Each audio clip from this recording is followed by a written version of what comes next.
بسم اللہ الرحمن الرحیم ونحمدہ ونصلی علی تسلیمہ الکریم اعوذ باللہ من الشیطان الرجیم بسم اللہ الرحمن الرحیم۔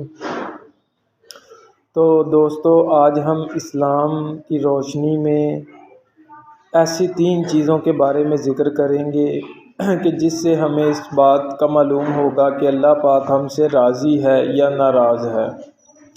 تو ہمارے نبی پاک صلی اللہ علیہ وآلہ وسلم کے مطابق ہمیں 3 باتیں ایسی بتائی گئی ہیں کہ اگر انسان کا دل ان 3 باتوں کی طرف مائل ہو جائے تو آپ سمجھ جائیں کہ اللہ پاک نے آپ پر راضی ہو کر آپ کو اپنے کام کے لیے چن لیا ہے۔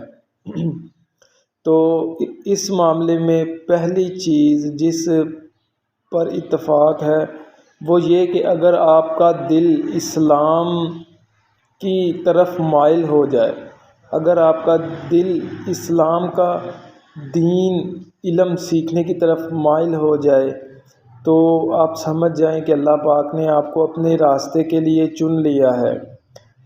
کیوں کہ جب اللہ پاک انسان کو اپنی طرف بلاتا ہے، اپنے راستے پر چنتا ہے، تو سب سے پہلے اس کے دل میں دین اسلام کا علم ڈالتا ہے، اس کے دل میں یہ روشنی ڈالتا ہے کہ وہ دین کا علم سیکھنے کی طرف مائل ہو جاتا ہے۔ اور اسی کانٹیکسٹ میں آپ کے ساتھ ایک بات شیئر کرتا جاؤں کہ ایک مولوی صاحب کا شاگرد تھا۔ تو شاگرد نے اس سے پوچھا کہ علامہ صاحب، مولوی صاحب، مجھے بتائیں کہ دنیا میں سب سے قیمتی چیز کیا ہے؟ تو مولوی صاحب نے اسے بتایا کہ علم، دین کا علم سب سے قیمتی ہے۔ مولوی صاحب اسے یہ بات بتاتے رہتے تھے کہ دین بہت قیمتی ہے، دین سنبھال کے رکھو، دین بہت قیمتی ہے، دین کو سنبھال کے رکھو۔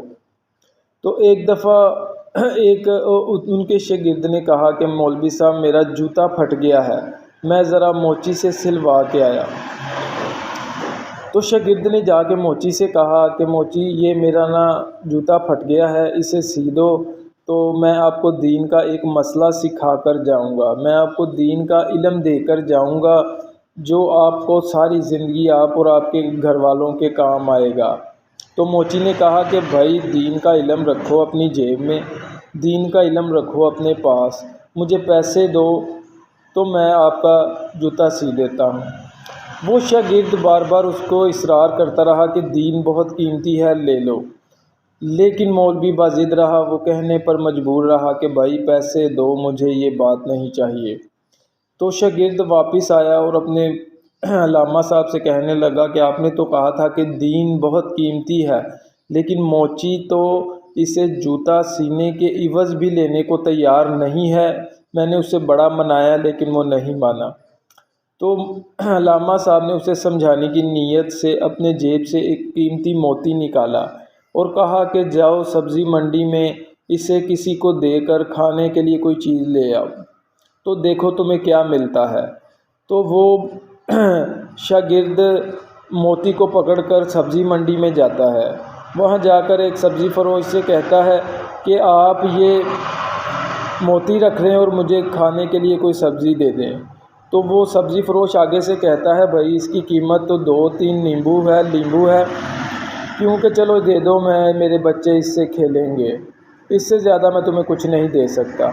وہ شاگرد واپس آ جاتا ہے اور اپنے علامہ صاحب سے کہتا ہے کہ جی سبزی فروش نے تو ایسا کہا ہے۔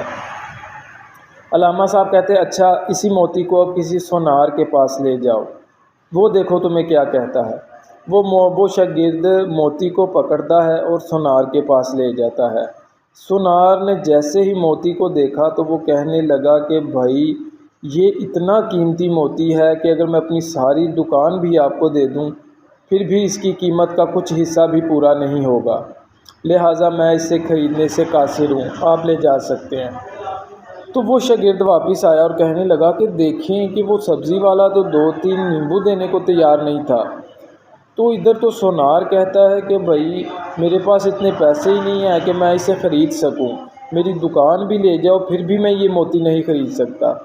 تو پھر علامہ صاحب نے اسے کہا کہ بھائی یہی بات ہے دین کا علم کی اہمیت تو اللہ کے نبی، پیغمبر، رسول، ولی اللہ، صحابہ کرام، اہل البیت، عشرہ مبشرہ، ایسے لوگوں کو پتہ ہے کہ دین کے علم کی اہمیت کیا ہے۔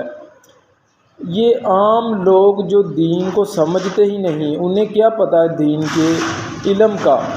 اور تمہیں سمجھانے کے لیے ہی میں نے تمہیں سبزی فروش اور سونار کے پاس بھیجا ہے کہ ہیرے کی قیمت تو سونار ہی جانتا ہے۔ تو اگر آپ کے دل میں دین کے علم کا شوق پیدا ہو جائے تو آپ سمجھ جائیں کہ پہلی نشانی پوری ہو چکی ہے کہ اللہ آپ پر راضی ہے۔ اور دوسری نشانی یہ ہے کہ آپ کا دل جو ہے نا وہ نیک کاموں میں لگے گا۔ آپ کا دل ہر کسی کے برے کام سے منحرف ہو جائے گا۔ آپ کا دل نیک کاموں میں لگے گا۔ آپ کسی کے پریشانی کو نہیں دیکھ سکیں گے۔ آپ اگلے کے دکھ کو اپنا دکھ سمجھیں گے۔ آپ مسلمانوں کی تکلیفوں کو اپنی تکلیفیں سمجھنا شروع کر دیں گے۔ آپ ہر ایک کے دکھ کو سمجھیں گے اور اسے اپنا دکھ سمجھیں گے اور اسے دور کرنے کی کوشش کریں گے۔ یہ ہے دوسری نشانی۔ اور تیسری نشانی یہ تھی کہ آپ کا دل نرم پڑ جائے گا، بہت زیادہ نرم ہو جائے گا۔ تیسری نشانی ہے کہ آپ کا دل بہت نرم ہو جائے گا۔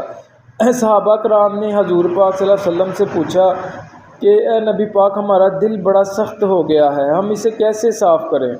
تو اللہ کے رسول نے فرمایا کہ دلوں کی نرمی تو قرآن کے ذکر میں ہے، تو قرآن کا ذکر سنیں اور قرآن کو پڑھیں، آپ کے دل نرم ہو جائیں گے۔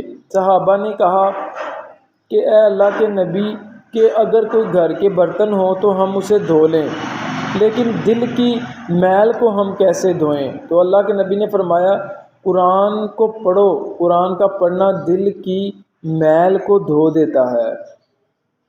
اور آپ نے دیکھا کہ 3 ایسی نشانیاں، پہلی نشانی کہ آپ کا دل اللہ کے ذکر، اللہ کے دین کے علم کو جاننے کی طرف مائل ہو جائے گا۔ دوسرا، آپ کا دل ہر ایک کے لیے نرم پڑ جائے گا، آپ ہر ایک کی مشکل کو اپنی مشکل سمجھیں گے۔ اور تیسرا یہ کہ آپ کا دل اللہ کے ذکر میں مشغول ہو جائے گا، آپ اللہ کے ذکر کرنے کو ہی اپنا مشغول بنا لیں گے۔ اور اگر یہ 3 نشانیاں آپ میں ہیں تو آپ اس بات کو جان لیں کہ اللہ آپ سے راضی ہے۔ اور اگر آپ میں یہ نہیں ہے تو سمجھ جائیں کہ اللہ آپ سے راضی نہیں ہے۔ دعا ہے کہ اللہ آپ کو اور مجھے ان باتوں کو سمجھنے کی توفیق عطا فرمائے اور اپنی بارگاہ میں ہمیں قبولیت عطا فرمائے اور ہمیں اپنے راستے کے لیے چن لے اور ہم سے راضی ہو جائے۔ برائے مہربانی ہمارے چینل کو لائک اور سبسکرائب ضرور کریں تاکہ ہر آنے والی نئی اسلامی اپڈیٹ آپ کے ساتھ میں شیئر کر سکوں۔